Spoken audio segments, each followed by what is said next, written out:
Right now, in the waters off Iran's coast, more than 20 American warships are positioned in a formation large enough to conduct devastating strikes on a moment's notice, 2 full aircraft carriers, over a dozen destroyers armed with cruise missiles, submarines lurking somewhere beneath the surface, and thousands of Marines sitting aboard amphibious ships ready to move.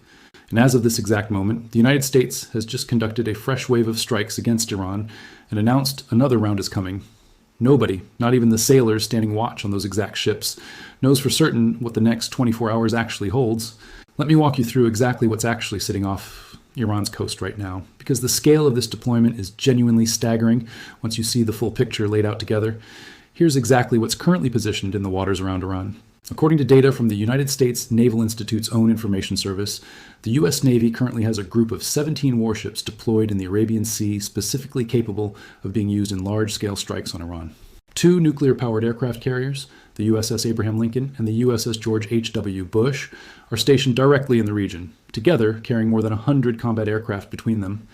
CENTCOM has at its disposal 1 cruiser and 11 destroyers, all equipped with Tomahawk cruise missiles capable of striking targets over 1,000 miles away.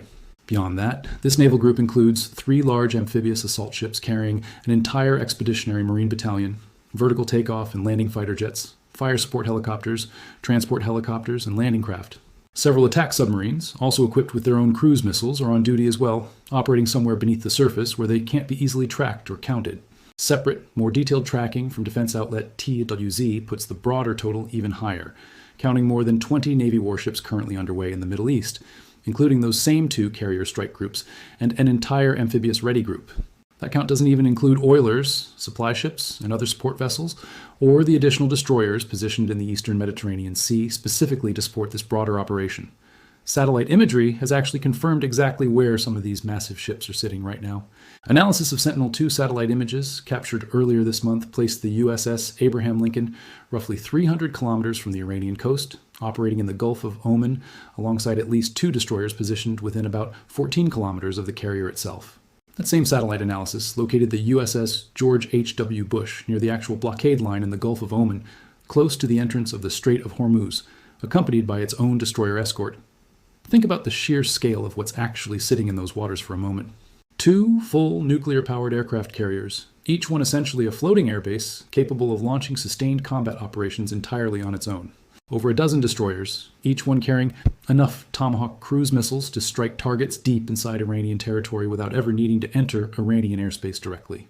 Amphibious assault ships carrying thousands of Marines and their own dedicated air support, ready to move at a moment's notice if the situation calls for it. Attack submarines operating somewhere beneath the surface, invisible but absolutely part of the broader strike package, if it's ever actually needed. Now here's exactly why this deployment matters so much right now, in this specific moment, rather than simply being routine, ongoing naval presence. This entire buildup sits directly on top of an active, reinstated naval blockade against Iran. According to detailed tracking of this exact blockade, the United States originally imposed this naval blockade on April 13, 2026, following the collapse of the Islamabad peace talks aimed at ending the broader war. That blockade has already resulted in 3 Iranian ships being seized outright, 85 vessels intercepted according to CENTCOM's own figures, though Lloyd's List separately reports 26 vessels managed to bypass the blockade anyway. American officials have estimated the blockade is costing Iran roughly $500 million every single day, and Iran has responded by seizing 2 cargo ships of its own in direct retaliation.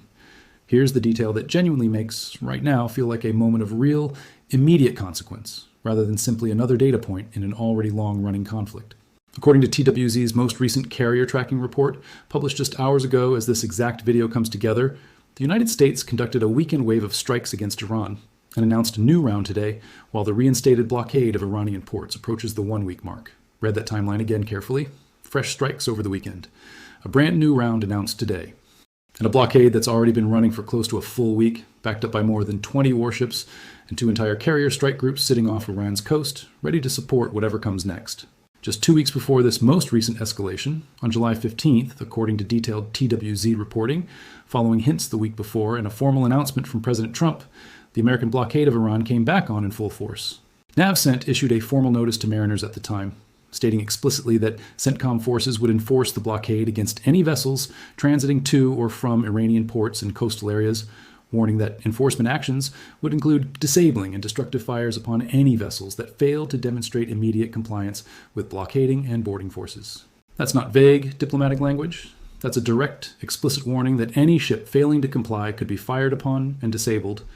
And this wasn't an empty threat either.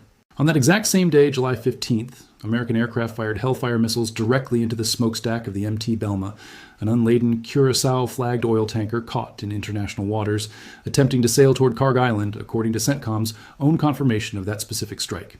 Think about what that single incident actually tells you about how seriously this blockade is currently being enforced. This wasn't a warning shot fired somewhere off in the distance. This was American aircraft directly striking a specific tanker's smokestack. A precise, deliberate use of force specifically designed to disable that ship's ability to keep moving, applied directly and immediately to a vessel that failed to comply with the blockade's terms. The broader force posture supporting all of this has been building steadily for weeks now too. Just 1 month before this most recent escalation, another amphibious assault ship, the USS Boxer, along with the amphibious transport dock ship USS Portland and the embarked 11th Marine Expeditionary Unit, arrived in the Middle East specifically amid uncertain, tenuous peace talks between the United States and Iran. According to Stars and Stripes reporting at the time, Boxer's arrival alone brought the total American naval presence in the Middle East to at least 24 warships, including both the USS Abraham Lincoln and USS George H.W. Bush carriers, plus 15 destroyers, according to USNI News Tracking, and that count specifically excluded oilers, supply ships, and other support vessels, along with 2 additional destroyers positioned separately in the eastern Mediterranean. Here's a detail that genuinely captures just how seriously the Pentagon is treating this specific moment. According to that same Stars and Stripes reporting, the amphibious transport dock ship USS Comstock had already been operating in the Middle East since early May, well before this most recent round of escalation even began, while the Tripoli Amphibious Ready Group, including its own embarked 31st Marine Expeditionary Unit, has been operating in the Arabian Sea continuously throughout this entire period. This isn't a hasty, last-minute buildup thrown together in response to a sudden crisis. This is a sustained, deliberate, months-long American military presence, continuously reinforced and expanded, specifically positioned to be ready for exactly this kind of moment whenever it actually arrived. So what does all of this actually mean for the specific window of time we're looking at right now? Here's the honest answer, and it's genuinely more nuanced than either pure alarm or pure reassurance. Nobody, not defense analysts, not journalists tracking this story in real time, and certainly not me sitting here putting this video together, can tell you with absolute certainty exactly what happens in the next 24 hours. What we do know, based on everything we've just walked through together, is that every single piece necessary for a significant, sustained military escalation is already sitting in place right now off Iran's coast. 2 full carrier strike groups, over 20 warships total, thousands of Marines aboard amphibious ships, submarines somewhere beneath the surface. A blockade already actively enforcing itself through real, documented strikes on non-compliant vessels. And, as of the most recent reporting available, a fresh wave of strikes that just happened over the weekend, with another round already announced. Think about the specific combination of factors all converging at exactly this moment. This isn't a hypothetical buildup, positioned somewhere far offshore just in case something happens someday. This is an active blockade, already resulting in real, documented military strikes against real ships, sitting directly underneath a naval force massive enough to conduct sustained, large-scale operations against Iranian territory the moment that decision gets made, if it hasn't already been made in some form. The Belma tanker strike on July 15th proves this isn't a force sitting idle, waiting patiently for some distant future trigger. It's a force already actively being used right now, enforcing real consequences against real vessels attempting to defy American orders. That's genuinely why the next 24 hours matter so much in this specific moment, more than they might have mattered at almost any other single point throughout this entire war. You have a formally announced new round of strikes. You have a blockade approaching its 1-week mark under this latest reinstatement, already backed up by documented use of force. You have the largest sustained naval presence off Iran's coast in recent memory, positioned and ready, and you have a fragile, uncertain diplomatic backdrop, with peace talks described as tenuous even as this most recent military buildup, and these most recent strikes were actively happening. Whatever specifically unfolds in the coming hours, whether this most recently announced round of strikes represents a contained, limited action, or whether it becomes the opening move in something significantly larger, the sheer scale of what's currently positioned off Iran's coast means the actual capacity for that situation to expand dramatically and quickly genuinely exists right now, in a way that's fully backed up by real, documented military hardware currently sitting in those exact waters. 2 aircraft carriers carrying more than 100 combat aircraft between them don't get positioned that close to a hostile coastline by accident.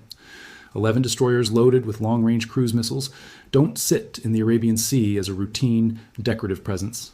Marines don't stay aboard amphibious ships in that exact region for months on end without a genuine ongoing reason for keeping them there, ready to move. That's the real story behind this specific moment, not a guaranteed prediction of exactly what happens next, because nobody watching this unfold in real time can honestly claim to know that with certainty. But an honest, clear-eyed accounting of exactly how much military capability is currently sitting off Iran's coast right now, at the exact moment a fresh round of strikes has just been announced, and a blockade that's already resulted in real, documented use of force against non-compliant vessels approaches a full week back in operation. Whatever specifically happens in the coming hours, the pieces required for a genuine historical consequence are already sitting in place, positioned, fueled, and ready in the waters just off Iran's own coastline. If this breakdown of exactly what's currently positioned off Iran's coast right now genuinely surprised you, drop a comment below and let me know what you think happens next. Because honestly, when you see the full scale of this deployment laid out together, 2 carriers, 20+ warships, an active blockade already enforcing itself with real strikes, it becomes a lot easier to understand why this specific moment feels so different from earlier points throughout this entire war. And if you made it all the way through this one with me, share it with someone who hasn't been following just how massive this naval buildup has actually become, because as this breakdown shows, this isn't some distant and abstract military presence anymore. It's sitting directly off Iran's coast, right now, fully armed and ready. We'll keep tracking exactly what happens in the hours and days ahead, so stick around, because based on everything currently positioned in those waters, this story could genuinely develop very quickly.